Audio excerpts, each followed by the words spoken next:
자, 역대기 전체 구조 한번 보시고요. 지금은 이제 분열왕국으로 들어가서 이제 왕들 이야기니까 왕들의 구조는 로보암부터 마지막 히드기야로 끝나고 그리고 이제 마지막에 이제 고레스 조스가 있죠. 이게 이제 나중에 에스라스랑 그대로 연결된다는 것 같이 공부했었고요. 오늘은 요사밧 17장은 지난주에 했고 18장부터 하고 요람, 아히야 여기까지 하도록 하겠습니다. 18장을 보시면 요사합하고 요사밧하고 아합이 연합해서 아람을 공격하자, 길랏 라모스를 치자 이렇게 이제 이야기를 하면서 이제 자기들이 공격해야 되니까 뭔가 이제 신적 그 타당성을 받고 싶잖아요. 그래서 선지자들을 불러서 예언을 듣습니다. 그런데 요사밧이 보니까 하나님 여호와 하나님의 예언자가 아닌 것 같아요. 그래서 그런 사람 없냐 하니까 재수 없는 사람 하나 있는데 듣지 맙시다. 그래도 들읍시다. 이래서 이제 마가야를 불러서 예언을 합니다. 근데 그 예언을 듣고 나서 이제 저 사람들에게는 그 진영을 부어 넣었다. 뭐 이런 말을 하니까 그 예언했던 히드기야가 와서 뺨을 때리고 또 아합은 가두고 실제로 이제 이 역대 18장의 주인공은 여호사밧은 어떻게 할까? 여호사밧은 모른 척하고 뭐 이런 겁니다. 그리고 이제 아합 왕이 죽는 게 18장인데 여호사밧은 유다 왕들 중에서 최초로 율법을 가르치는 데까지 개혁했던 그 결과 부귀와 영광을 크게 떨치는 그런 복을 받았습니다. 그런데 아합 가문과 결혼 동맹을 맺어요. 그리고 연합군이 되어서 길랏 라모스를 정복하러 가면서 영적 분위기가 확 떨어져 버립니다. 병행본문인 열왕기상 22장 1절을 보면 아람과 이스라엘 사이에 전쟁이 없이 3년을 지냈더라 라고 시작합니다. 그런데 역대기는 이렇게 시작하지 않고 여호사밧이 이렇게 부귀와 영광을 크게 떨쳤음에도 불구하고 아합 가문과 호진에서 인척관계를 맺었다라고 비판을 하면서 시작을 합니다. 여호사밧의 아들과 아들 이제 여호람과 아합의 딸로 추정되죠. 뭐 어떻게 보면 조카나 뭐 이렇게 누이다 이렇게 이야기하는 사람도 있습니다. 어쨌든 그 오므리 왕조의 여자인 아달랴를 결혼시킵니다. 18장에서는 이렇게 인척을 맺었더라 하면서 직접적인 비판은 없지만은 19장에 가면 하나니의 아들 승견자 여호가 나가서 여호사밧 왕을 맞아 이르되 왕이 악한 자들을 돕고 여호와를 미워하는 자를 사랑하는 것이 옳으니까 하면서 직접적으로 비판을 합니다. 참 이상한 것은 이미 하나님께서 주변 국가들이 유다를 넘보지 못하도록 하셨는데 왜 북이스라엘과 정략 결혼을 하는지 좀 의문입니다. 어쨌든 2년 후에 여호사밧이 사마리아의 아합을 방문했습니다. 2년 후는 이제 원어로는 해들의 끝에라는 의미여서 몇 년 후 이런 의미입니다. 그리고 실질적으로 열왕기상 22장에서는 여호사밧 적이 3년으로 나옵니다. 아마도 불려갔을 거로 생각이 돼요. 아합은 잔치를 벌인 다음에 여호사밧에게 길랏 라못을 치자고 권했습니다. 이 잔치는 우리 SDS 봤듯이 출정식을 위한 잔치가 아니었나 이런 생각이 듭니다. 그리고 여호사밧도 이미 군사를 끌고 왔을 거고요. 그래서 아마 신하들에 의해서 사전 교감이 있었을 것입니다. 합의가 있었고 왕들끼리 이제 최종 조약을 하러 갔을 것입니다. 길랏 라못은 이제 도피성으로 지정되었던 곳이고 라마라고도 하는 이제 역사적인 도시죠. 이곳은 이제 왕의 대로 그 길목에 있어서 북쪽 다메섹 또 남쪽에는 에시엔게벨 이렇게 연결을 하는 아주 상업 교통 요지입니다.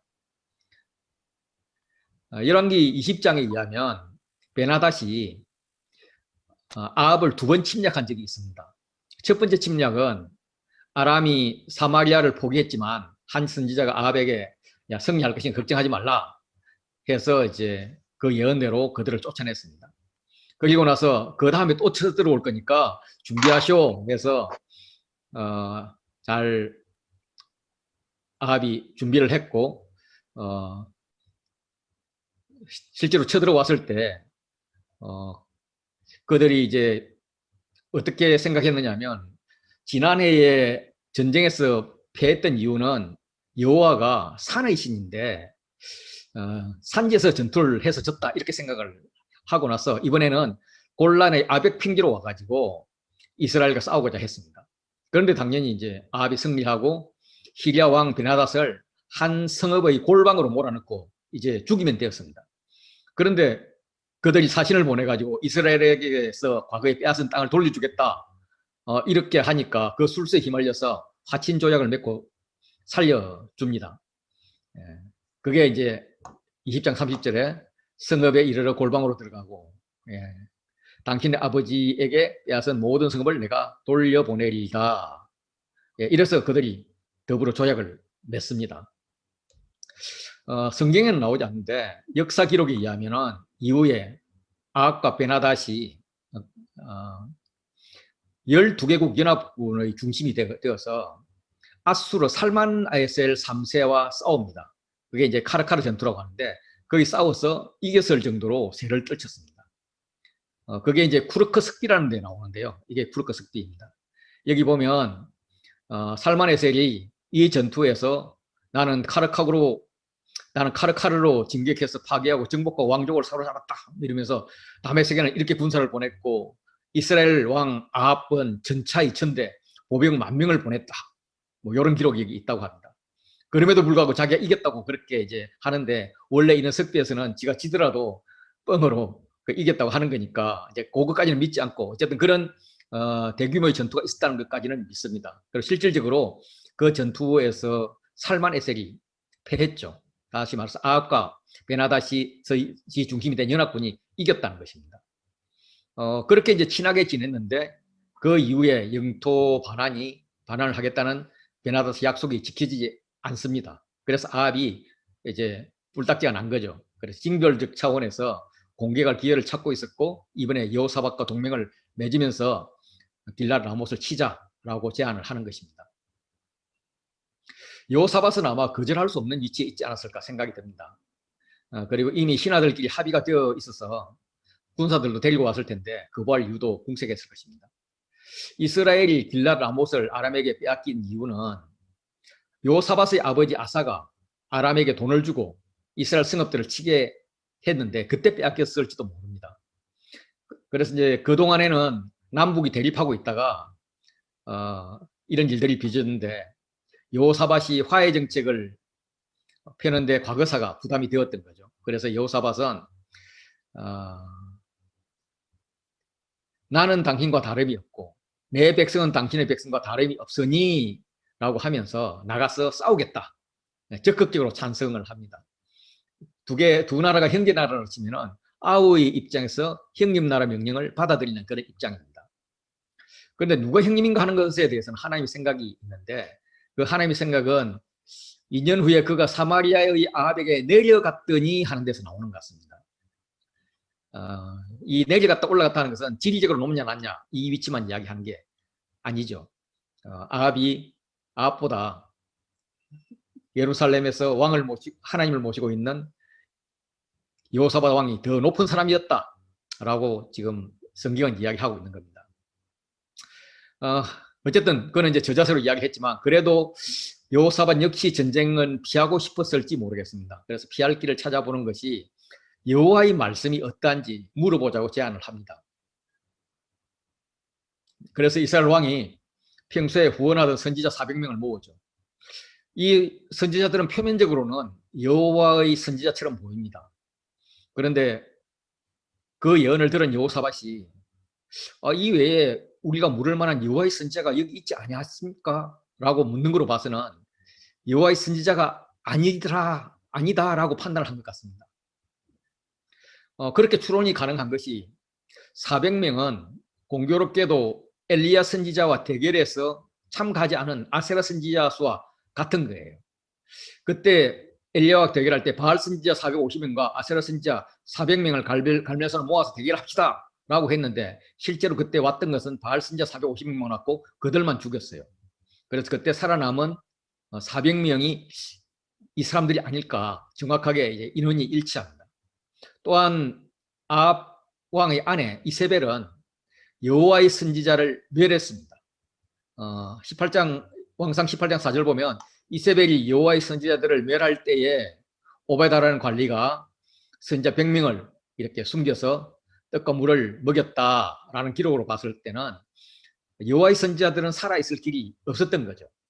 그래서 이 400명의 선지자, 이 대규모로 있는 선지자는 아세라 선지자라고 평가를 합니다. 그들은 뭐라고 예언했느냐면 길랏 라못으로 올라가서 싸우라라 합니다.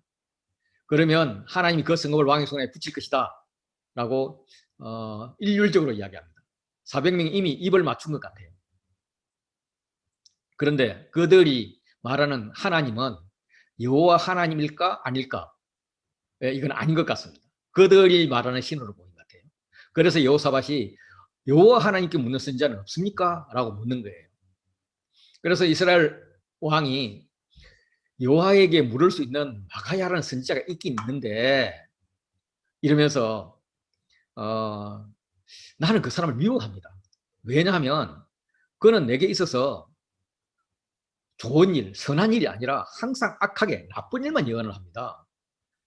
이렇게 이야기를 해요. 솔직히 말해서 마가야라는 놈이 있는데 그 사람은 재수없는 놈이야. 뭐 이런 식으로 이야기하는 거예요. 그러면서 내가 그를 미워한다고 강조하고 있습니다.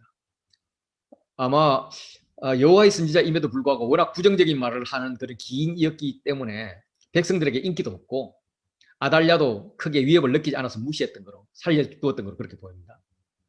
그래서 이 재수없는 사람을 부르지 말자. 답은 뻔하다라고 아합이 이야기를 하지만 여호사밧은 그런 이유로 그의 말을 듣지 않는 것은 타당하지 않습니다. 라고 응수를 하는 거죠. 그래서 미가야도 부릅니다. 미가야를 부르러 오는 동안에 손님으로 찾아온 여호사밧을 이제 접대를 잘 해야 되는데 그들이 자신들의 신탁을 믿지 않고 여호와의 선지자를 찾고 있잖아요. 그러니까 이 선지자들이 여호와의 이름을 들먹이면서 예언을 해줍니다. 여호와께서 이같이 말씀하시기를 여호와께서 그 성읍을 왕의 손에 넘기시리다. 이렇게. 아세라 선지자는 다신론자입니다. 손님인 유다 왕이 숭배하는 신의 이름을 예언하는 것은 전혀 거리낌이 없는 사람들이죠. 그래서 그렇게 여호와 하나님, 당신이 말하는 그 여호와 하나님도 이렇게 말했어 라고 이야기합니다. 그러면서 그 예언의 신빙성을 더하기 위해서 철로 뿔을 만들어서 찌르는 행위까지 보이면서 아랍 사람을 찔러서 멸할 것이다, 진멸할 것이다 라고 이야기를 하죠. 그런데 이제 생각해 보면 철로 뿔을 만들어서 찌른다는 것은 그 뿔을 미리 준비했다라는 말이 됩니다. 그래서 어떻게 왕의 비위를 맞출까, 효과적으로 말할까 미리 준비했다는 말입니다. 그렇기 때문에 이 시드기야와 예언자들은 예언을 하는 것이 아니라 쇼를 하고 있는 거죠. 연극을 하고 있는 것입니다. 마가야를 부르러 간 내시가 마가야에게 이렇게 이야기합니다. 다른 선지자들처럼 왕의 심기를 건드리지 말라. 당부하는 거죠. 뭐 강요하고 어떻게 보면 회유하고 압력을 가하는 거죠. 그런데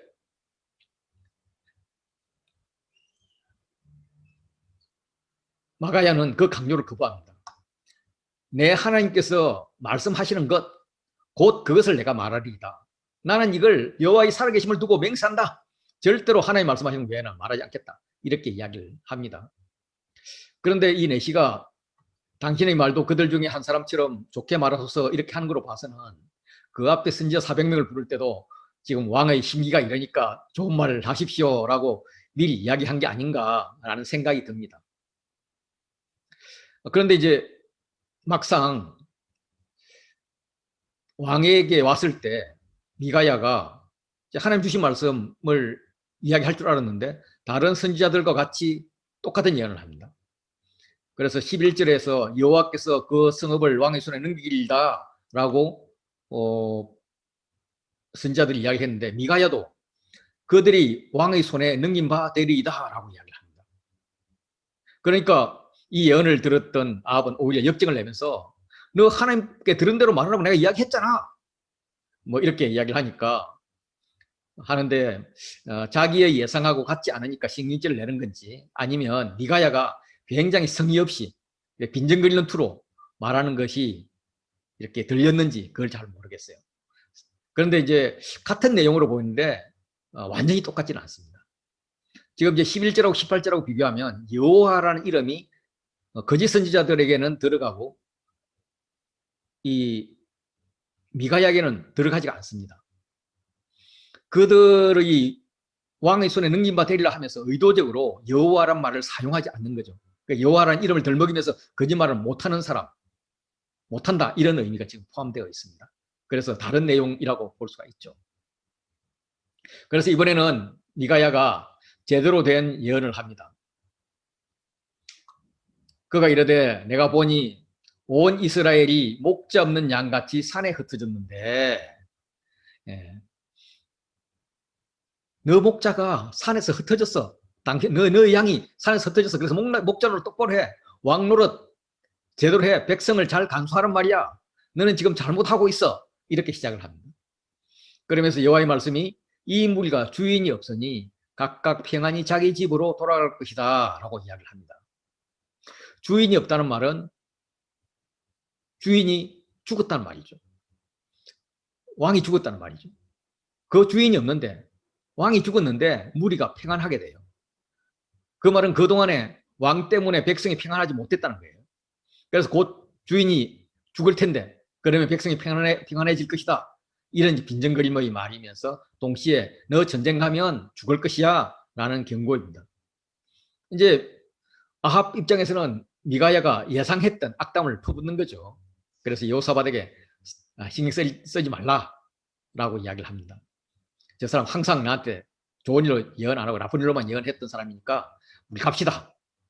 이렇게 이야기할 때 미가야가 아합의 말을 무시하고 물론 아합도 미가야의 말을 무시하지만 그가 본 천상회의 내용을 말해줍니다.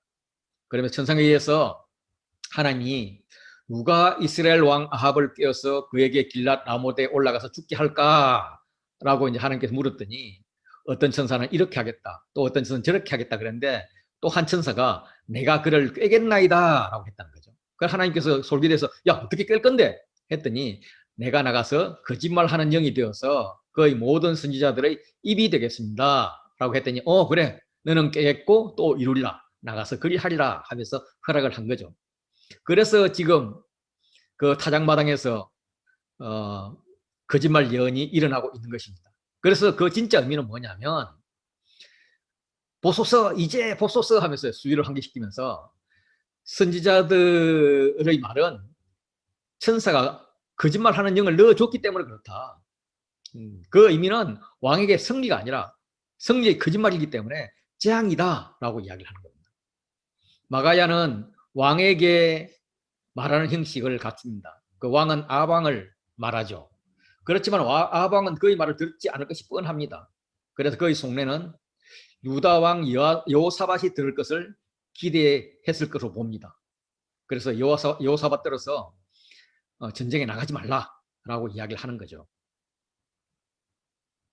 그러니까 거짓말한 선지자 취급을 받은 선지자의 대표격인 시드기야가 나와서 미가의 뺨을 때리면서 여호와의 영이 나와 계속 함께 있었는데 언제 나가서 어디서 너한테 말씀하더냐라고 따집니다. 자기하고 다른 말을 하는 미가야가 거짓 예언을 한다는 말이죠. 뭐 사실 이렇게 말하지 않으면 자신이 거짓말하는 영에 의해서 거짓말한 선지자가 되기 때문에 이렇게 안 할 수 없죠. 그래서 자신이 여호와의 영에 임해서 예언한 것이라고 강변을 합니다. 그런데 그렇게 하면 할수록 뭔가 저놈이 찔리는 구석이 있구나 하는 것을 펴내고 있다는 것을 우리는 이제 느끼게 되죠.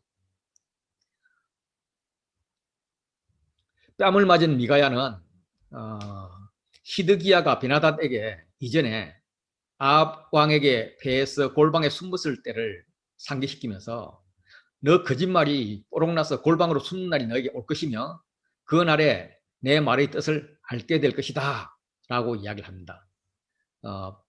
베나닷이 아합을 쳐들어왔을 때 그때 그가 도망해서 성읍에 이르러서 골방으로 들어간 그 사건이 있는 요 골방을 가져오는 거죠. 또 다른 의미로 본다면 시드기야가 내가 어디서 내게 말씀하시더냐, 그러니까 언제 내게 말씀하시더냐 하는 것에 대한 응수로 내가 골방에서 알게 될 거야. 골방에서 말씀하실 거야. 라고 답하는 겁니다. 이제 언제는 어디서로 이제 번역이 가능하고 보리라 하는 것은 알리라 라고 가능을 해요. 그래서 너가 언제 알게 될 거냐 하면은 어디서 알게 될 거냐면 골방에 숨었을 때 죽게 될 때 그때 알 거야. 바로 그날에 알게 될 거야 라고 이야기를 하는 거예요. 둘이서 싸우는 것을 보고 아합도 이제 시드기야 편을 듭니다. 왜냐하면 자기는 나가고 싶기 때문에. 그리고 또 그때 베나닷을 살려두었기 때문에 오늘의 사태가 벌어진 것이기 때문에 자신의 실책을 덜먹이는 마가에게 화도 났던 거죠. 그래서 왕이 이놈을 옥에 가두고, 그리고 이제 책임자로 성읍 우두머리 시장 아몬과 왕자 아못을 지정을 합니다. 내가 평안히 돌아올 때까지 내가 보란 듯이 승리하고 돌아올 것이다. 이렇게 자신을 합니다. 고난의 떡과 고난의 물을 먹게 하라. 죽지 않을 만큼 먹을 거 마실 것을 주라. 다시 말해서 고생 좀 시켜라. 이렇게 이야기하죠. 그렇게 하면 이제 죽이지 말라라는 거죠. 그렇게 하면 승리하고 돌아와서 내가 처벌하겠다라는 의지를 지금 보이는 겁니다.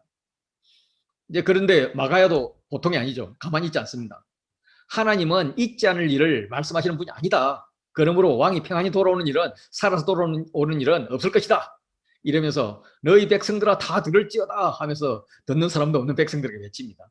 듣는 것은 순종을 의미하죠. 들을 귀 있는 백성이 누구일까? 누구로 기대했을까? 여호사밧 한 명밖에 없을 것 같아요. 아니면 여호사밧과 같이 왔던 신하들 몇 명. 그런데 여호사밧마저 듣지 않고 아합과 함께 길랏 라못으로 올라가 버립니다. 그래서 듣고 순종하는 자가 없는데 그것을 알 텐데 이야기하는 이유는 들은 자 중에서도 죽지 않고 살아 돌아올 사람들이 있을 것입니다. 그들은 후에 미가야가 한 예언이 맞는 것이다 라는 것을 증언할 자인 것이기 때문이죠. 여호사밧을 보면 400명의 선지자들이 말할 때는 영적 분별력이 있어서 여호와 선지자를 찾았습니다. 그런데 막상 여호와 선지자 미가야가 와서 하나님 뜻을 알리는 데는 정치적으로 손익을 계산하고 있는 거예요. 그리고 또 시드기야나 아합의 강성 행동에 기가 죽었는지 아합을 따라갑니다. 18장 28절을 보면 이스라엘 왕과 유다 왕 여호사밧이 길랏 라못으로 올라가니라 라고 이야기를 하는데 이스라엘 왕 아합에게는 아합이란 이름을 불러주지 않습니다. 선지자의 말을 듣지 않기 때문에 이름을 부를 필요가 없는 거죠. 넣을 필요가 없는 거죠. 그런데 말을 듣지 않는 유다 왕에게는 여호사밧이란 이름을 붙여줍니다. 일단 둘을 비교할 때 여호사밧을 더 존중해 주는 거죠. 왜냐하면 여전히 하나님은 반전을 기대하고 있습니다. 여호사밧, 너 지금은 안 됐지만 들을 날이 있을 거야. 그에게 기회를 줄 것을 암시합니다. 또 동시에 너에게는 은혜를 베풀 거야 하는 것을 암시하는지도 모르죠. 아합은 마가야의 예언이 좀 걸렸는지 일반 군인으로 변장을 하고 전쟁에 나가겠다고 합니다. 그러면 미가야의 예언이 맞더라도 운명을 속일 수 있을 것이라고 생각을 하는 거죠. 그리고 이제 적의 타겟은 여호사밧에게 돌리려는 아주 야비한 술책을 쓰고 있습니다. 이런 사람들은 항상 보면 나름 대책을 세우죠. 아주 기발하게. 이스라엘 왕들이나 뭐 그 사람들 중에서 변장술을 쓴 사람은 별로 좋은 사람이 아니었습니다. 사울이 변장하고 엔돌 여인을 찾아갔었죠. 그리고 여로보암은 자기가 참아가지 못하고 아내를 변장시켜서 아히야 선지자를 찾아가게 합니다.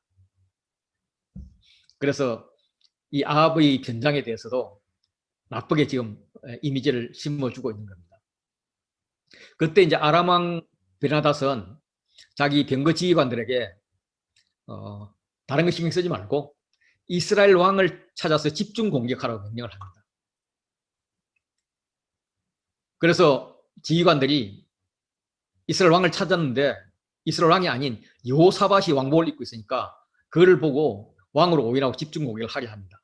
그때 여호사밧이 막 소리를 지르죠. 열왕기는 아람군이 그를 이스라엘 왕이라 생각하고 싸우려 하니까 여호사밧이 깜짝 놀라 소리 질렀고, 그랬더니 아람군이 이스라엘 왕이 아니네 하는 것을 알고 쫓지 않았다라고 이야기를 합니다. 그런데 역대기는 여호사밧이 소리를 지르매 하는 이 소리 지른 것을 여호와께서 들으십니다. 기도로 생각한 거죠. 간주한 거죠. 그래서 그를 도우시며 그들을 감동시키사 그를 떠나가게 하십니다. 아람 병거 지휘관들을 감동시켰다. 이건 유인했단 말이에요. 유인해서 여호사밧을 떠나게 하는 거죠.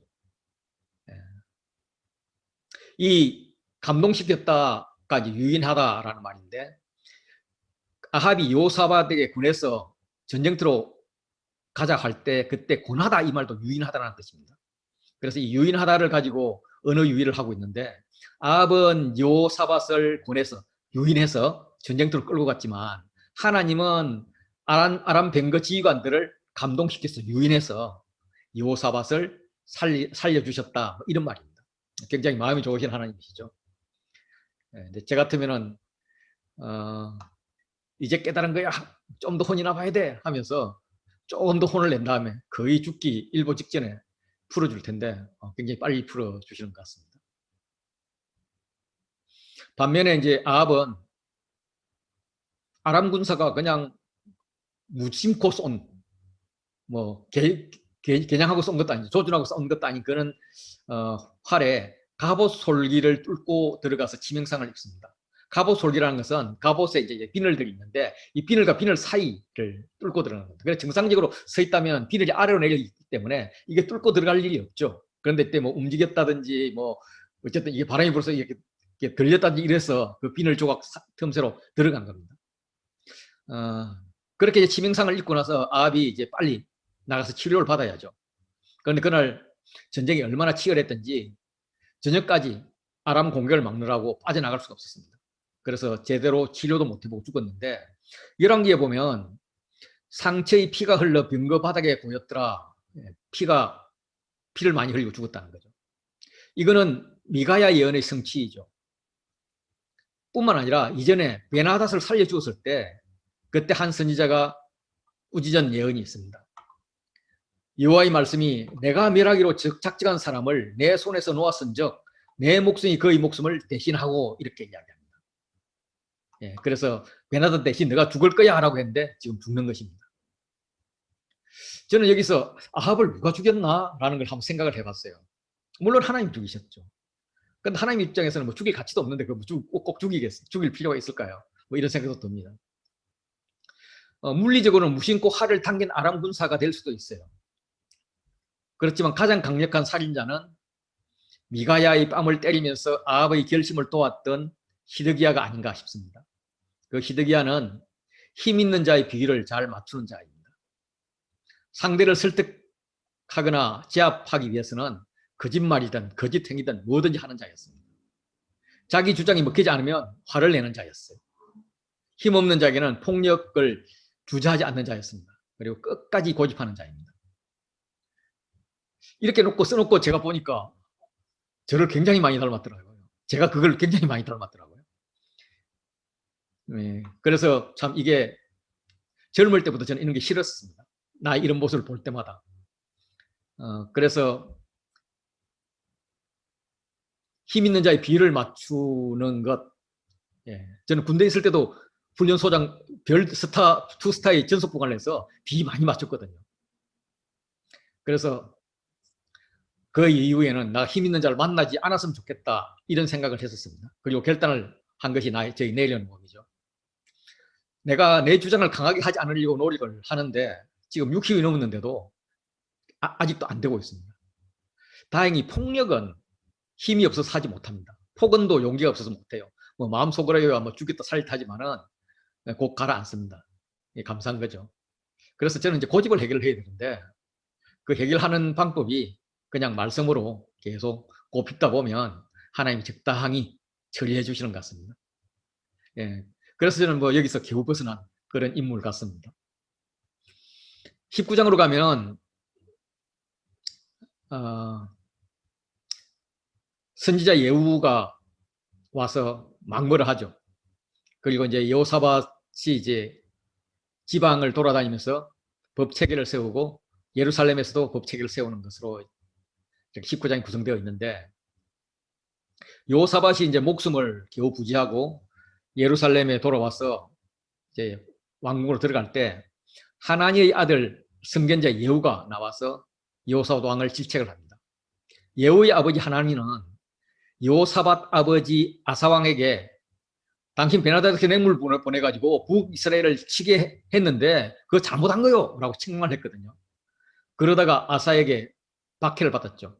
아사가 노해서 그를 옥에 가두었습니다. 그러면 이제 아들들이 지금 만났는데 그 아들 선지자가 아들 왕을 책망할 겁니다. 예후는 어떻게 될까? 예, 궁금해지죠.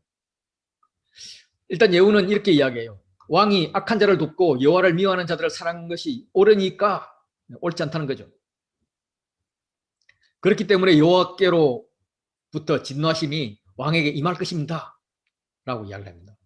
그리고 다음 절에는 왕에게 선한 일도 있으니 이는 왕이 아세라 목상들을 이 땅에 없애고 마음을 기울여 하나님을 찾음이니이다 라고 이야기를 해요. 어쨌든 예후는 뭐 혼이 났다 이런 말이 없습니다.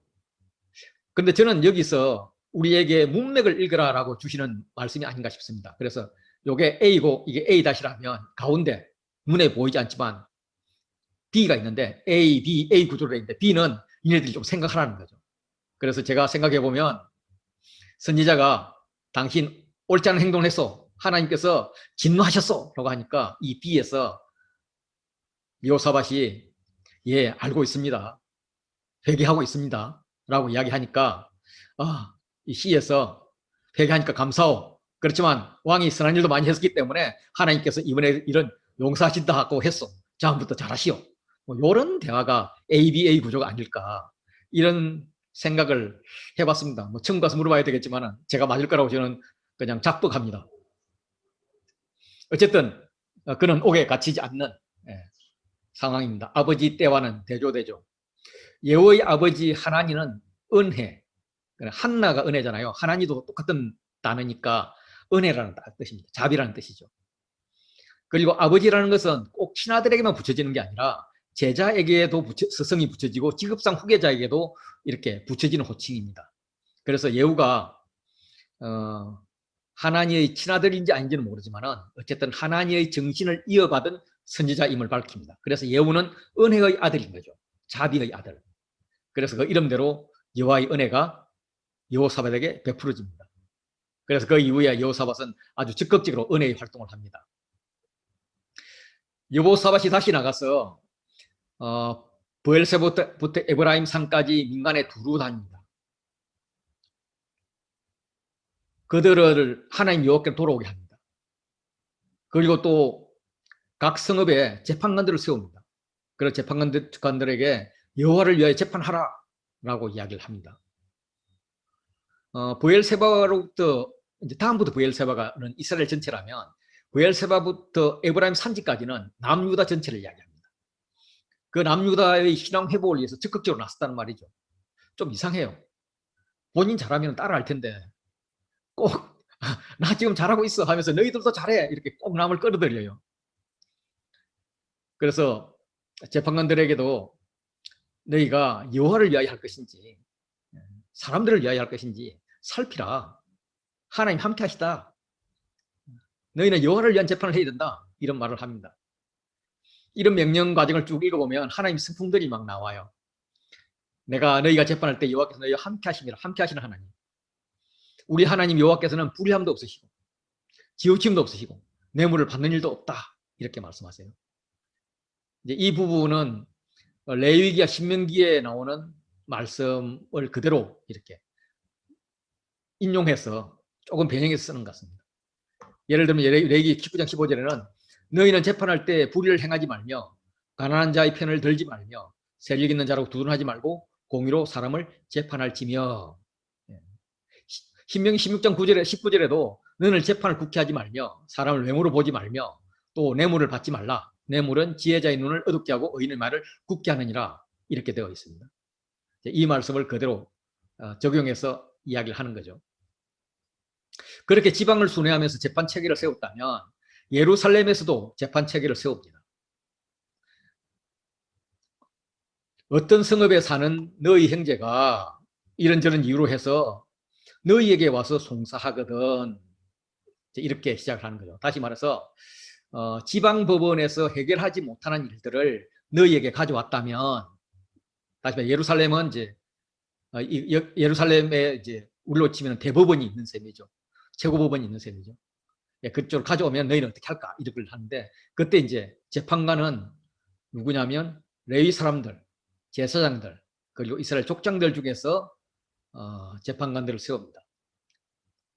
그래서 재판의 대상은 여호와께 속한 일, 그리고 예루살렘 주민의 모든 송사, 이건 왕이 관리해야 되는 거죠. 이거는 대제사장이 관리해야 되는 거고요. 이런 겁니다. 그래서 이때 재판관들의 태도는 진실과 성심을 다해서 여호와를 경외하는 태도를 보여야 된다는 거죠. 다시 말해 재판관들에게는 재판이 예배라는 것입니다. 그래서 하나님 주신 규례에 근거해서 재판하는 그런 예배를 드리라고 이야기를 합니다. 그럼 그 예배를 드릴 때에 어떻게 해야 될 것인가? 목표가 뭔가? 그럴 때 재판의 옳고 그름의 판결보다 더 중요한 재판의 목적이 있다는 겁니다. 그거는 자, 너희에게 와서 송사하거든 어떤 송사든지 그들에게 경고하여 여호와께 죄를 범하지 않게 하여 하나님과의 관계를 재정립하도록 해라.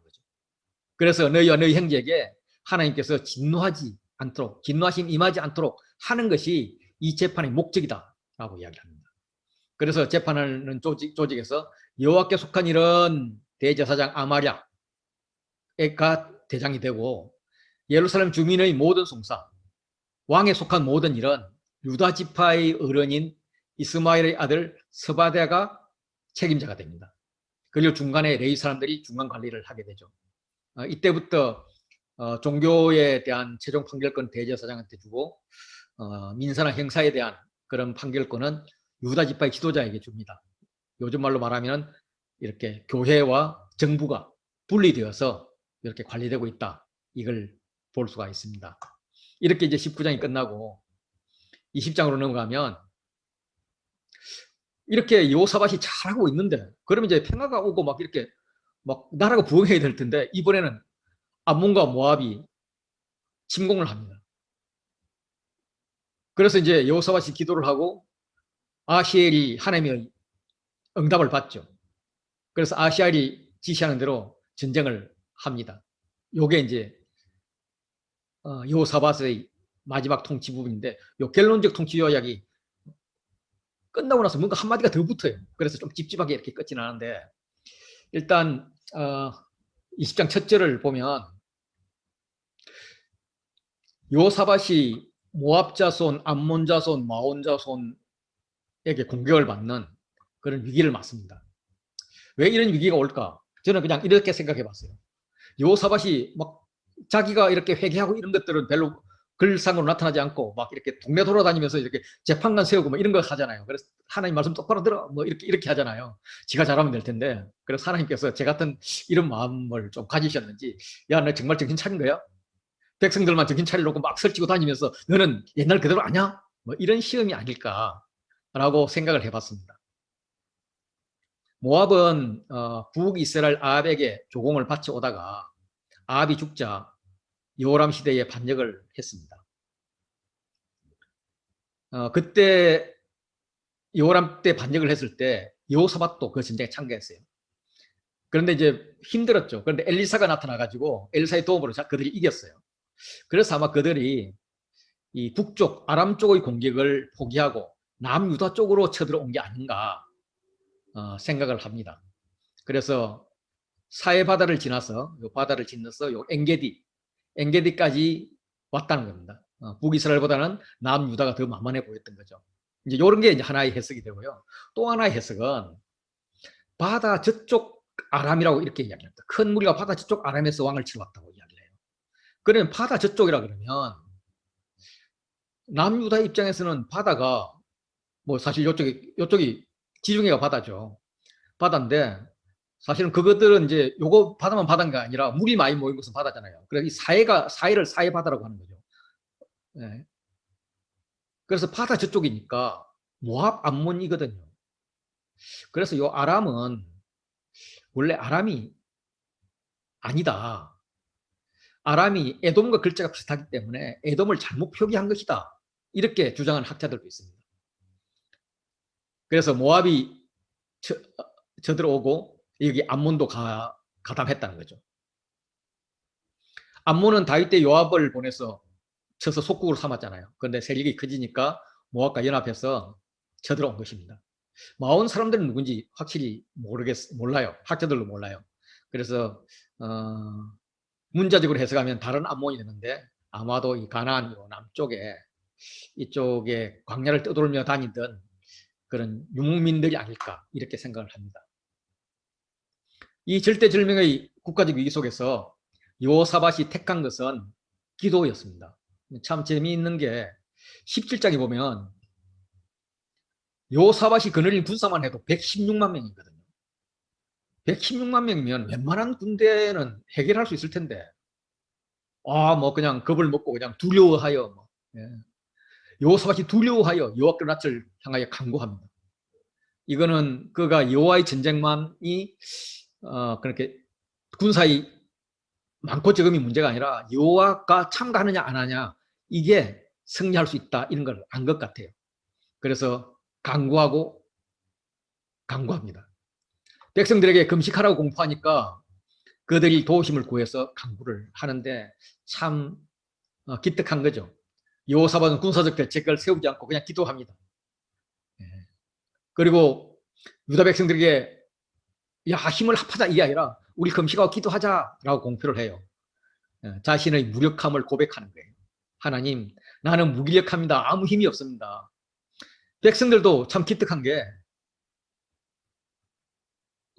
금식하라 기도하라라고 했는데 그들이 모든 자기 성읍에서 유다의 모든 성읍에서 모여와서 예루살렘으로 모여옵니다. 여호와의 전으로 모여와서 기도했다는 거죠. 왕만큼이나 백성들도 종교적으로 적극적입니다. 그래서 백성이 모이니까 여호사밧이 여호와의 전 셋들의 뜰 앞에서 유다와 예루살렘 회중 가운데서 기도합니다. 기도는 여호와를 부름, 또 과거에 받은 은혜, 그리고 여기서 이 성령을 기도하면 들어줄 걸 내가 확실합니다 하는 고백, 그리고 와 진짜 이거 억울하거든요 하는 탄원, 그리고 이제 하나님께서 해주십지 않은 구원의 호소로 이렇게 구성이 되어 있습니다. 하나씩 살펴보면 우리 조상들의 하나님 여호와여 하면서 하나님을 부릅니다. 그리고 여호와가 무엇인지 정의합니다. 주는 하늘에서 하나님이 아닙니까? 이방 사람들의 모든 나라를 다스리지 아니합니까? 주의 손에 권세 능력이 있는데 능히 주와 맞설 사람은 없습니다. 라고 여호와에 대해서 정의를 합니다. 이게 이제 어떤 분위기냐 하면 제가 느끼는 분위기는 제가 좀 장난스러워서 그런지 모르겠는데 하나님 제가 지금 하나님께 대해서 정의한 거 맞죠? 맞는데 적들은 아니라고 해요. 저들도 이렇게 생각하면 감히 쳐들어오겠어요? 아니라고 하는데 나도 가만히 생각해보면 내가 100 중에서 한 95는 이 생각이 맞는데 한 5 정도는 아니지 않을까 하는 의심이 있어요. 그래서 하나님께서 내가 지금 말한 게 맞다고 하는 것을 증명해 주세요. 이런 마음으로 기도하는 거예요. 예. 재밌죠? 이런 걸 보고 이제 네 가지 없다 그러잖아요. 그런데 이 네 가지 없는 이런 기도, 이런 마음의 기도를 하나님께서는 좋아하시는 것 같아요. 뒤에 이제 히스기야 기도도 보면 비슷해요. 예. 예. 하나님은 이런 하나님이신데 곰곰이 생각하고 지금 상황 펼쳐지는 걸 보니까 아닌 것 같아요. 이렇게 기도하는 거예요. 그러면서 이제 과거에 받은 은혜를 이야기합니다. 전에 이 땅 주민들을 주의 백성 이스라엘 앞에서 쫓아내고 그 땅을 주께서 사랑하시는 아브라함 자손에게 영원히 주셨습니다. 라고 이야기합니다. 영원히 주셨으니까 나도 이 땅에서 계속 살아야죠.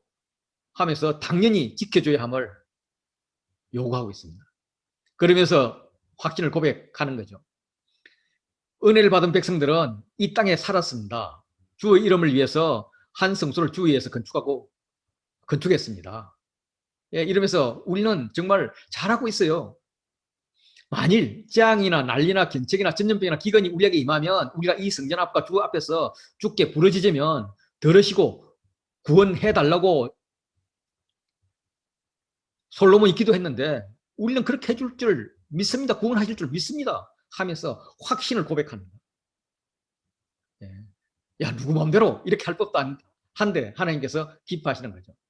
그러면서 탄원하기를 암몬이나 모압은 옛적에 이스라엘이 애굽 땅에서 나올 때에 충분히 멸할 수 있었는데 하나님께서 걔들 건들지 말고 돌아가라고 이야기하지 않았습니까?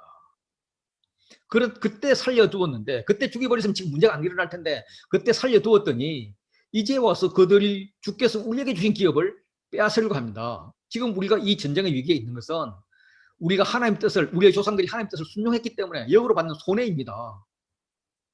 그러면 하나님께 그들을 징벌해야 되지 않겠습니까?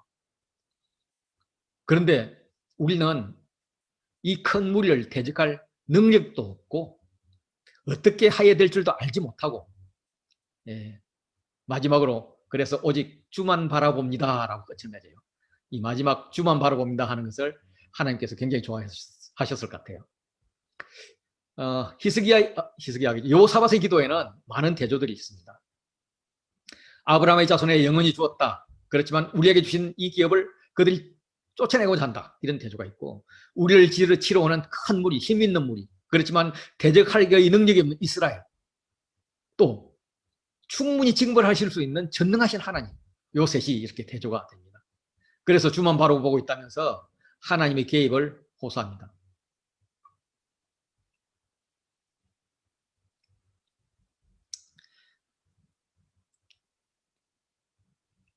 여호사밧의 이름 뜻은 여호와께서 심판하시다입니다. 여호와의 심판을 지금 요구하고 있습니다. 국가적 위기가 얼마나 심각했든지 그들의 강구가 얼마나 간절했든지 유다 모든 사람들이 자기들만 나온 게, 이 사람들은 이제 남자들을 이야기하죠. 성인 남자들을. 아내와 자녀와 어린이와 더불어 여호와 앞에 섰습니다. 그랬더니 하나님의 응답이 회중 가운데에서 레위 사람 야시엘에게 임하였습니다. 야시엘은 찬양대원으로 예언했던 자 같습니다.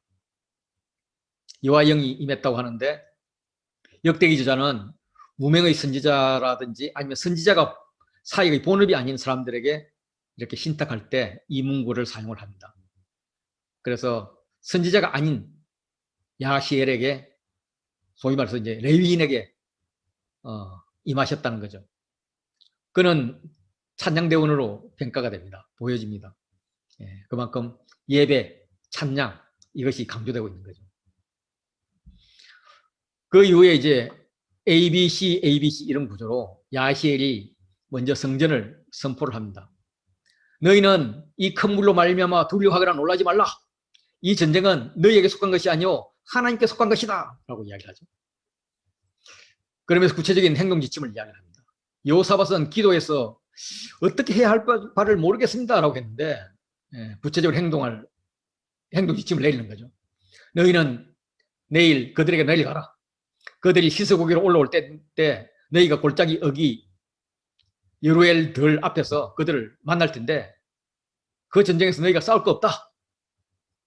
그래서 그들이 시서고기로 올라올 때 너희가 골짜기 어기들 앞에서 그들을 보게 될 텐데 대열을 이루고 서서 너희와 함께한 여호와가 구원하시는 것을 보라.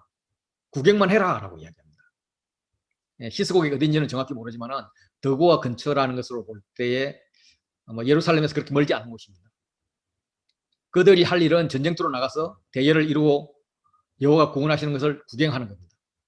여호와의 함께 하심을 보고 박수치면 되는 겁니다. 이거는 출애굽 때 바로의 군대가 막 쫓아와서 홍해를 겨우 건넌 백성들을 잡으러 옵니다. 아직 건너지 못한 백성들을 잡으러 오죠. 예. 그때 그들이 벌벌 떨고 있을 때 모세가 백성들에게 말하죠. 너희는 두려워하지 말고 가만히 있어. 여호와께서 오늘 너희를 위하여 행하시는 이 구원을 보라. 예, 이렇게 이야기합니다. 여호와께서 너희를 위하여 싸우시니 너희는 가만히 있어. 주가 하나님 때 볼지어다 라고 이야기하는 거죠. 그리고 이제 한 번 더 ABC를 요약 반복합니다. 너희는 두려워하지 말며 놀라지 말고 내일 그들을 맞서 나가라. 여호와가 너희와 함께 하리라. 성전을 선포하는 것은 전쟁하러 나가면서 이거는 여호와의 전쟁이다 하면서 내가 열심히 노력해서 무기를 들고 이기고 이렇게 한다 그러면 그나마 나의 전쟁 능력에 플러스 알파 하나님의 능력까지 보태는 게 되는데, 지금 이것은 전쟁을 포기하고 그냥 믿음의 행동만 하는 대단한 믿음을 지금 요구하고 있는 겁니다. 야시엘이 하나님 말씀을 하자 여호사밧과 유다와 예루살렘 주민들이 여호와 앞에서 엎드려서 경배를 합니다. 레위 찬양대는 심히 큰 소리로 여호와를 찬송합니다. 큰 소리 플러스 심히 이렇게. 이거는 하나님께서 적들을 무찌른 걸 보고 나서 야 하나님께서 구원하셨어 하면서 찬양하는 게 아니에요. 그 전에 이미 승리를 기뻐하는 거죠. 백성들이 아침 일찍 일어나서 덕우와 들로 나갔습니다. 아침 일찍이는 적극적인 순종의 표현입니다. 아브라함도 이삭을 바칠 때에 아침 일찍 일어나서 출발을 했죠. 야곱도 모세도 이렇게 중요한 순간마다 순종할 때 아침 일찍 했습니다. 그러면서 나갈 때 여호사밧이 격려하죠. 너희는 너희 하나님 여호와를 신뢰하라. 그리하면 경고히 서리라. 그래야 흔들리지 않을 것이다. 그의 선지자들을 신뢰하라. 그리하면 형통하리라. 우리는 반드시 이길 것이다. 하루 전만 해도 어떻게 해야 할지 모른다고 했던 여호사밧이 야시엘을 통해서 하나님의 말씀을 들은 후에는 이렇게 확신에 찬 사람으로 변해 있습니다. 이 여호와를 신뢰하라. 그의 선지자들을 신뢰하라. 이거는 오늘날 우리에게도 주는 의미고요. 특히 포로기한 시대의 원독자들에게 주는 아주 강력한 메시지입니다. 하나님을 신뢰하라. 하나님의 말씀을 전하는 선지자들을 신뢰하라. 그러면 흔들리지 않고 승리할 것이다. 백성들도 하나님 신뢰하기로 다짐을 했을 것이고, 그래서 누가 앞장설 것인지 백성과 더불어 의논하는 결과 노래하는 자들을 택해서 거룩한 예복을 입히고 군대 앞에서 행진하면서 여호와를 찬송하게 합니다. 이때 찬송은 시편 107편의 첫 구절, 여호와께 감사하라. 그 인자심이 영원하도다라는 겁니다. 그 노래와 찬송이 시작될 때 여호와께서 준비하신 복병으로 유다를 치러 온 암몬 자손과 모압과 세일 주민들을 치게 했다는 건데, 그 복병이라는 것이 자중질환입니다. 하나님께서는 이렇게 복병을 이스라엘로 하나님이 사람들 하여금 서게 하든지 또 자중질환을 일으키게 하죠. 그때도 복병 작전이에요. 그래서 먼저 이제 그 복병이라는 게 들어가가지고 이제 군사들이 마음에 이상한 감정을 넣어줬겠죠. 그래서 모압과 암몬 자손이 세일산을 먼저 칩니다. 그래서 진멸을 합니다. 그리고 나서 이게 아닌가벼 하면서 자기들끼리 서로 쳐주겠다고 이야기합니다. 그래서 다음날 여호사밧과 백성들이 가서 전리품을 거둬들이는데 탈취라는 단어가 반복되면서 많았다. 너무 많았다. 그렇게 많았다. 그래서 사흘 동안 거뒀다. 한민족당 하루 걸렸다. 이렇게 전리품에 대해서 이야기를 합니다. 그래서 그 골짜기 이름을 축복골짜기라고 이름을 붙입니다. 브라가 골짜기, 베레카 골짜기 뭐 이렇게 이야기를 하는데, 전쟁의 골짜기가 이제 축복의 골짜기로 바뀌죠. 그게 이제 오늘날이라는 수식어가 붙어 있는 역사가 됩니다.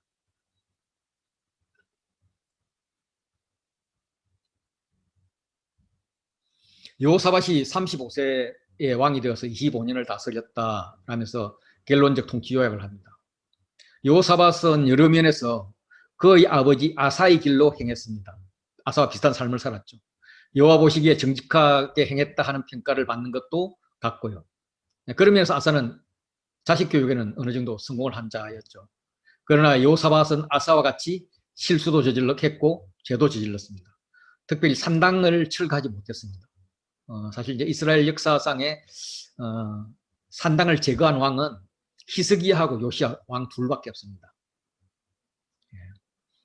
그래서 여전히 백성들의 마음이 조상들이 하나님께로 돌아오지 못했다라고 이야기를 하죠.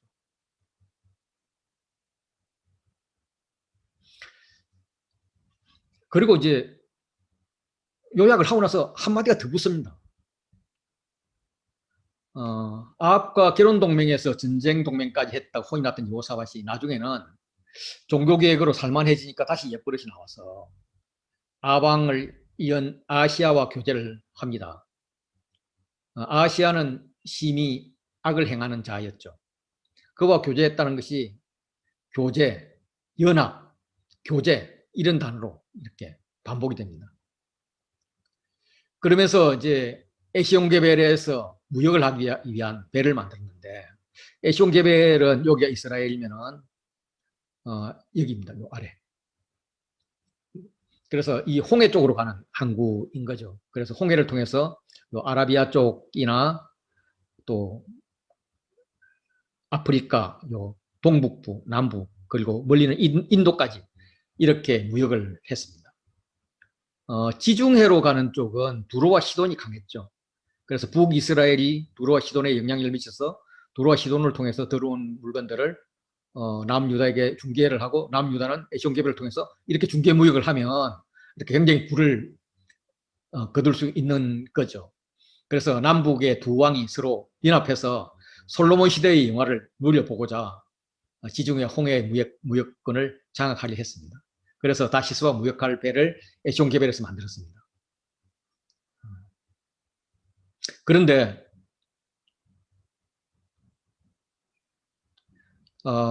엘리에셀이라는 자가 나와서 당신 아시아와 교제하니까 그 교제하면서 지은 배를 하나님 파괴하실 거다 이렇게 예언을 했고요. 예언대로 배들이 부서져서 다시스로 가지 못했습니다. 그런데 에시온게벨 여기 있어요. 우리가 알고 있는 다시스는 스페인 끝에 있어요. 여기서 뭘 어떻게 가나? 이쪽에 더 한국면 이쪽으로 가는 게 맞을 텐데 이런 측면에서 다시스가 여기가 아니라 여기다 뭐 이렇게 주장하는 학자들도 있습니다. 뭐 이 문명만 보면 그렇죠. 그런데 이제 여기서 이제 뭐 말들이 좀 이상하지만 어쨌든 말하는 다시스 배라는 것은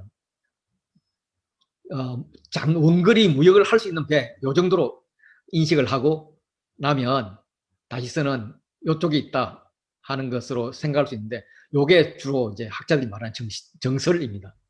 어쨌든 이렇게 이제 시도를 했지만 배가 부서져 버렸다 하고 끝이 나죠.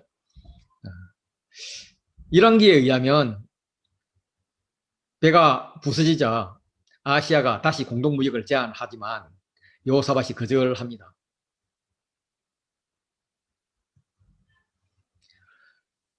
예. 어쨌든 이 이란기는 여호사밧의 좋은 면이 아니라 또 나쁜 짓 하다가 하나님께 혼났어 이 말로 끝이 납니다. 정말 여호사밧은 어떻게 보면 이스라엘 역사상 어쩌면 가장 용기 있는 그런 믿음의 전쟁을 보인 그런 왕이었습니다. 그런데 부침이 아주 심했죠. 그러면 이제 이렇게 생각해 볼 수가 있죠. 하나님을 찾는 것이 부와 평안을 찾는 수단으로 찾은 게 아닌가. 그래서 부와 평안이 어느 정도 오면은 더 큰 부를 쫓다가 쫄딱 망해서 하나님을 배신하고 쫄딱 망한 게 아닌가. 뭐 이런 것으로 이렇게 보여집니다. 예, 뭐 굉장히 시사하는 바가 많이 있는 것 같습니다. 21장은 교차 대꾸 구조로 되어 있어요. 그래서 통치 요약을 서론과 결론에서 이야기를 하고요. 여호람의 악행과 악행에 대한 심판이 있습니다. 그리고 악행을 하니까 주변 나라들이 반역을 하죠. 반역을 하고 침략을 합니다. 그리고 사이에 엘리야의 편지가 들어옵니다. 엘리야의 편지가 전체의 핵심 구절이 되는 거죠. 여호사밧이 죽어서 다윗성에 장사되고 그 아들 여호람이 뒤를 이어 왕이 되었습니다. 여호사밧에게는 여호람을 비롯해서 6명의 아들들이 있었습니다. 그래서 그 6명의 아들들에게는 은금과 보물과 유다의 경관 성읍들을 선물로 후히 주었습니다. 그리고 여호람은 장자이기 때문에 왕위를 주었어요. 그래서 자녀들을 모두 평안히 살게 하고 여호람 왕권을 세워주고자 노력했는데, 이 여호사밧의 노력은 르호보암도 그렇게 했죠. 르호보암도 그렇게 했는데 르호보암은 외세의 침략에 의해서 자기 했던 수고가 헛수고가 되었는데, 이 여호사밧의 수고는 자기가 세운 장자 아들에 의해서 수고됩니다. 여호람이 그의 아버지 왕국을 다스리게 되어 이제 여호람이 처음에는 아버지랑 공동 통치를 했거든. 한 5년 정도 했다고 그럽니다.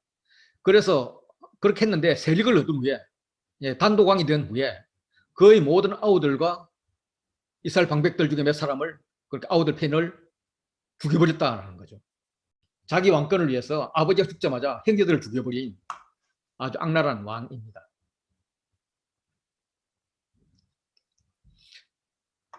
요람이 유다의 왕이었지만은 다윗의 길로 행하지 않습니다. 이스라엘 왕들의 길로 행합니다. 그래서 아합의 집과 같이 되어요. 자기는 다윗의 집인데 악을 행하는 거죠. 이렇게 되는 결정적인 이유는 아합의 딸이 그의 아내, 아달랴가 그의 아내가 되었기 때문이다라는 겁니다. 악한 아내의 영향을 받아서 여호와 보시기에 악행을 행했습니다. 하나님께서 이런 자를 당장 멸하지 않는 유일한 이유는 이전에 다윗과 더불어 언약을 세우고 항상 등불을 주겠다라고 말씀하셨기 때문이라는 겁니다. 항상 등불을 주겠다.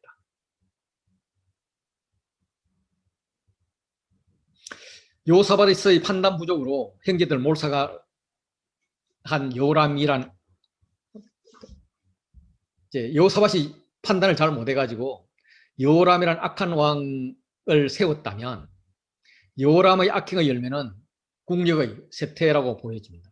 그래서 에돔이 배반하여 유다의 지배에서 벗어나라는 말이 한 번 더 나옵니다. 에돔이 배반하여 유다의 지배에서 벗어났더니 국력의 쇠퇴인 거죠. 여호람은 이런 사태가 된 이유에 대해서도 또 향후에 어떻게 할 건가 이런 게 대해서 하나님께 물을 생각은 전혀 없는 것 같습니다. 지휘관들과 모든 병거를 거느리고 바로 출정을 합니다. 결과는 오히려 에돔에 포위당해서 위험에 처했다가 밤에 겨우 포위방을 뚫고 도망을 합니다. 개역개정으로 읽으면 21장 9절이 무슨 말인지 좀 헷갈려요. 이걸 이제 세 번역으로 보면 여호람은 지휘관들을 이끌고 병거대를 모두 출동시켰다가 병거대 지휘관들과 함께 에돔의 군대에 포위당하고 말았다. 그러나 밤에 에돔 군대의 포위망을 뚫고 빠져나왔다.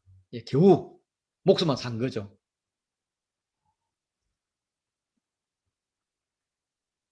그때 에돔이 유다의 지배에서 벗어나서 오늘까지 그렇게 되었다라고 이야기를 합니다. 이렇게 된 거는 뭐 하나님 여호와를 버렸기 때문인 거죠. 뿐만 아니라 그는 자신만 타락의 길로 간 게 아니라 유다의 여러 산당들을 세웁니다. 예루살렘 주민들을 향해서 음행하게 하고 미혹합니다. 실족시킵니다. 그러니까 이제 선지자 엘리야가 여호람에게 질책의 글을 보냅니다. 제목은 내가 내 아비 여호사밧의 길과 아사의 길로 행하지 아니하고 거꾸로 이스라엘 왕들의 길로 행했다. 그리고 두 번째는 유다와 예루살렘 주민들이 음행하기를 아합 집의 음행같이 하게 했다. 그리고 내 아비의 집에서 너보다 착한 아우들을 죽였다 하는 세 가지 이유입니다. 그래서 그 결과 여호와가 너와 공범인 내 백성과 내 자녀들과 내 아내들과 내 모든 재물을 큰 재앙으로 치실 것이다 라고 이야기합니다. 뭐 자녀와 아내는 이해가 되는데 모든 재물도 포함을 합니다. 공범으로 같이 집어넣는 거죠. 그리고 너는 창자의 중병이 생겨서 창자가 빠져나올 것이다 라고 이야기를 합니다. 하나님께서 이렇게 경고성 예언을 하는 것은 이 경고를 듣고 회개하고 돌아오라는 거죠. 이 경고를 듣지 않으면 이 예언이 성취될 텐데 그때라도 하나님의 말씀은 진실이었어 하고 깨달으라는 거예요. 그리고 돌아오라는 겁니다. 요람에게는 회개가 없었습니다. 엘리야를 통해서 보낸 예언이 하나씩 이루어집니다. 그래서 너와 공범인 자녀, 아들, 재물을 큰 재앙으로 치겠다라고 했는데 모든 재물과 그의 아들들과 아내들이 탈취당합니다. 여호와께서 블레셋 사람과 아라비아 사람들의 마음을 격동시켜서 여호람을 치게 한 거죠.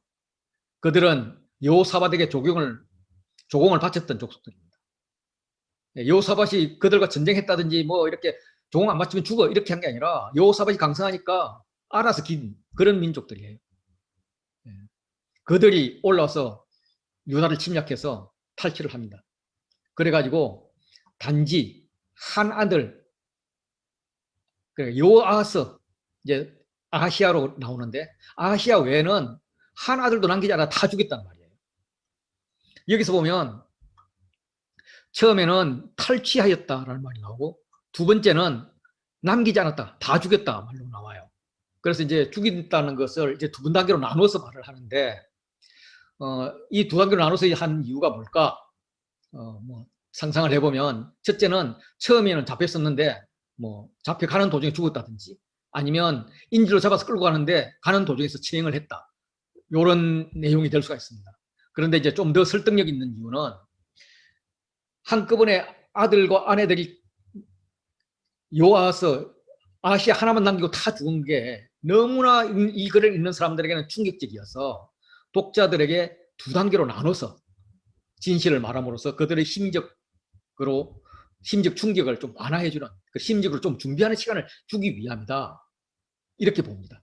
그래서 아들도 아내들이 탈취돼서 잡혔어. 그런데 결국 죽었어. 요아서 외에는 이런 이야기를 하는 거죠.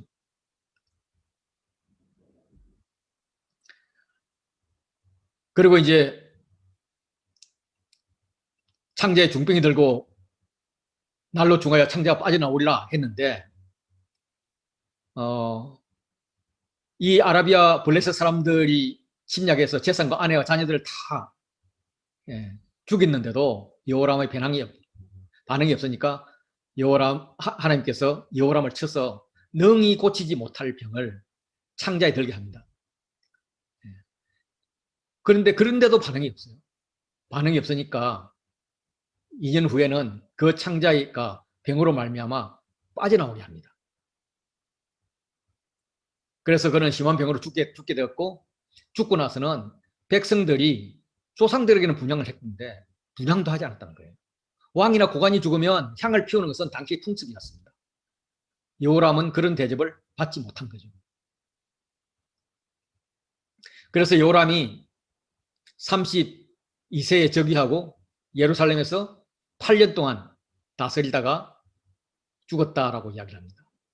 여호사밧하고 공동 통치를 한 5년까지 포함하면 13년을 통치를 했습니다. 그런데 여호람이 죽을 때에 아끼는 자가 없었다는 겁니다. 자기 편이 전혀 없었다는 거예요. 자기를 위해서 죽었네 하면서 울어주는 자가 아무도 없다는 겁니다. 그는 다윗성에 장사를 했어요. 그런데 열왕의 묘실은 두지 않았어요. 그들의 장사법은 그렇잖아요. 처음에는 이렇게 돌무덤 같은 데 그냥 1년 동안 보관해 두지 않습니까? 그래서 살이 다 썩고 뼈만 나오면 그 뼈를 조상들 옆에 갖다 두는 건데 열왕의 묘실에는 조상들 옆에는 두지 않았다는 거죠. 너는 조상들 같은 왕 대접을 못 받았어. 이렇게 이야기하는 겁니다. 하나님을 반역한 왕에 대한 적절한 죽음이다. 이런 것을 표현하는 것 같아요. 하나님은 여호람을 쳤습니다. 능히 고치지 못할 병이 그 창자에 들게 했어요. 그리고 2년 동안 병은 계속 악화되어 갔고 결국 창자가 빠져나왔습니다. 그 심한 병으로 고통스럽게 죽었습니다. 백성들은 그에게 분향하지 않았고요. 그 죽음을 슬퍼하지 않았습니다. 열왕의 묘실에 두지 않았습니다. 그리고 제일 중요한 거, 다른 왕들은 죽으면 이렇게 해서 어디에 기록되어 있지 않냐 이런 말을 하는데 그 기록에 대한 출처를 아예 이야기하지 않습니다. 이런 행편없는 왕에 대해서는 관심도 갖지 말라 이런 투입니다. 역대기 저자에 의해서 열왕기는 나쁜 왕들이 되게 많죠. 지금까지 솔로몬부터 지금까지 했던 왕들 중에도 르호보암만 하더라도 아주 나쁜 왕으로 그렇게 표현이 되죠. 그런데 역대기 저자는 완전히 나쁜 왕으로 이렇게 밀어붙이지 않거든요. 역대기 저자에 의해서 완전히 나쁜 왕으로 묘사되는 왕은 이 여호람이 처음입니다. 22장은 아시아 왕에 대한 이야기가 나오고 마지막에 이제 아달랴와 요아스 이야기가 나옵니다. 요람 뒤를 이어서 아하시아, 요아스가 이제 왕이 되었는데 이것을 어떻게 표현하느냐면 예루살렘 주민이 요람의 막내 아들 아하시아에게 왕위를 계승하게 하였으니 이렇게 이야기합니다. 그러니까 보통 지금까지 보면 누가 죽고 누가 왕이 되었다 이렇게 나오잖아요. 그런데 여기서는 예루살렘 주민이 왕위를 계승하게 했다 이렇게 나와요. 백성이 죽은 왕의 아들을 왕으로 삼았다라고 표현하는 것은 요아스나 여호아스처럼 적에게 죽임을 당한 선왕들의 대를 이은 왕이나 왕들에게만 적용하는 그런 문구입니다. 그래서 저자는 여호람의 대를 이은 아시아에게 이제 예루살렘 주민들이 세웠다라고 표현하는 것은 여호람이 하나님의 심판을 받아서 비참하게 죽었다. 다음 왕을 세울 힘도 없었다. 세울 자도 아니다. 이렇게 이야기를 하는 거죠. 그래서 아시아는 니네 아빠가 너를 왕으로 세웠어 하는 것보다 야 우리 주민이 세워서 하는 게 훨씬 더 영광스럽다는 거죠. 지금의 기준, 그때의 기준으로도. 그가 왕으로 세워진 것은 전에 아라비아 사람들과 블레셋 사람들이 와서 거의 모든 행제를 죽이기 때문에 달리 세울 사람이 없었습니다. 그런데 아시아가 왕이 될 때 나이가 42세라고 합니다. 그런데 이제 그 아버지 여호람이 죽을 때 나이가 어떻게 되느냐면 여호람은 32세에 왕위에 올라서 8년 동안 다스렸거든요.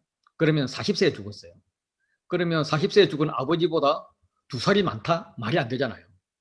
그래서 열왕기에 보면 아시아가 왕이 될 때 나이가 22세라고 나옵니다. 그래서 이 42세는 22세를 잘못 적었다 이렇게 봅니다. 그 어머니 이름은 아달랴입니다. 오므리의 손녀 혹은 오므리의 딸이라고 표현을 합니다. 아마도 이제 오므리 가문의 여자로서 오므리의 손녀고 아버의 딸이었을 것이라 이렇게 생각을 해요. 아시아는 어머니가 아달랴 골수 바알 숭배자입니다. 아버지 여호람을 바알 사상으로 물들였으니까 아시아도 어머니의 가르침을 받아서 아합의 집의 길로 행하는 것은 어쩌면 당연했는지도 모릅니다. 패망하는 아합의 집의 가르침을 따라서 그의 아버지 여호람이 패망하여 죽었고 아시아 역시 여호와 보기에 아합의 집같이 그렇게 악을 행했습니다. 그래서 아합의 길, 아합의 가르침이 반복됩니다. 아합의 길로 행하였으니 아합의 집의 가르침을 따라 아합의 집같이 아합의 집의 가르침을 따라 이렇게 아합의 집이 되어버린 다시 말해서 남유다나 북이스라엘이 둘 다 바알 종교로 물들어버린 그런 사태가 된 겁니다. 이스라엘은 북이스라엘은 시므리 그러니까 오므리 왕조 때 이때부터 영적으로 타락의 길을 걸었습니다. 물론 이제 나라는 부강했죠. 부강했는데 아주 타락의 길을 걸었습니다. 그런데 이제 그 다음 아합이 이세벨을 아내로 맞았습니다. 두로의 공주였죠. 그래서 북이스라엘을 완전히 바알 종교로 바꿔버렸어요. 그런데 이 아합과 여호사밧이 동맹을 합니다. 동맹을 하면서 아합의 딸 그달랴하고 여호사밧의 아들 여호람하고 결혼을 시켜요. 결혼을 시켰는데 이 아달랴가 남유다로 시집을 와서 이 여호람 때에 완전히 이스라엘과 바알화하고 아시아 때는 더 바알화해버립니다. 그러니까 이제 북이스라엘은 이미 바알화가 되었고 남유다도 바알화가 되어서 하나님의 나라가 없어지잖아요. 그래서 하나님으로부터는 아주 여호와 하나님은 위기인 거죠. 그래서 여호와 하나님께서 대책을 세우는 거죠. 그래서 어떻게 바알 종교로부터 끊을까? 그래서 예후로 하여금 예후에게 기름 붓고 한날 한시에 남북 왕들을 죽이도록 합니다. 그래서 바알 종교를 끊어버리고자 했고 이때 북이스라엘 왕은 여호람, 남유다 왕은 아하시아입니다. 이때 왕들 이름 한번 보세요. 아시아 여호람, 여호람 아시아. 굉장히 헷갈리죠. 그래 이 두 집안은 서로가 서로의 아들 이름을 갖다 붙여 쓰는 거예요. 예, 이 정도로 아주 같은 나라가 되어버렸던 거죠. 이때 이제 북이스라엘 왕 요람과 남유다 왕 아시아가 같이 연합을 했었죠. 했고 이제 요람은 전쟁에서 다쳤습니다. 그 다쳤을 때 아시아가 요람 병문안을 갔습니다. 아시아가 이제 앞집의 가르침을 따라서 이렇게 이제 그 요사밧 때 아람 베나다스의 전쟁과 같은 상황으로 들어가는 거죠. 그래서 아합의 요청을 받아서 여호사밧은 길랏 라못을 빼앗기 위해서 아람과 전쟁에서 참가했듯이 지금 아시아가 아합의 아들 요람의 요청을 받아서 길랏 라못으로 가서 아람 왕 아사엘과 더불어 싸웠습니다. 그런데 이제 이 북이스라엘 왕 요람이 전쟁 중에 부상을 당해서 이제 치료하기 위해서 라마에서 이스라엘로 돌아왔고 남유다 왕 아시아는 여기 이제 성경에 아시아라로 적혀 있는 아시아를 잘못 적은 거로 그렇게 봅니다. 요람을 병문안 갔습니다. 그래서 아시아와 요람이 함께 이제 이야기를 하는데 그때 예후가 왔습니다. 물론 이제 이 이야기는 열왕기랑은 조금 달라요. 조금 달랐는데 어쨌든 예후는 여호와께서 기름 부으시고 아합의 집을 멸하게 하신 자였습니다. 그래서 예후는 이곳에서 먼저 아합 집안을 뿌리 뽑아 버립니다. 이때 아합 집을 심판할 때 같이 있던 유다 방백들과 아시아를 섬기던 아시아를 보좌하던 아시아의 형제들의 아들들이 같이 죽습니다. 그러니까 아시아 형제들은 아라비아와 블레스 사람들에게 죽고 형제들의 아들들은 지금 예후의 신하들에게 죽은 것입니다. 아시아는 사마리아에 숨었지만은 결국 예후에게 잡혀 죽게 됩니다.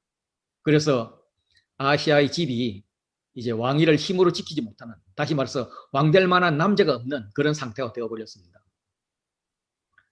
요람은 제대로 된 장례식도 치러주지 않았지만 아시아는 그래도 장례식은 치러줍니다. 할아버지 여호사밧 덕분에 사람들이 그 시체를 묻어주었습니다. 그런데 장소는 밝히지 않아요. 대신 여호사밧이 여호와를 진심으로 구하던 사람이었다.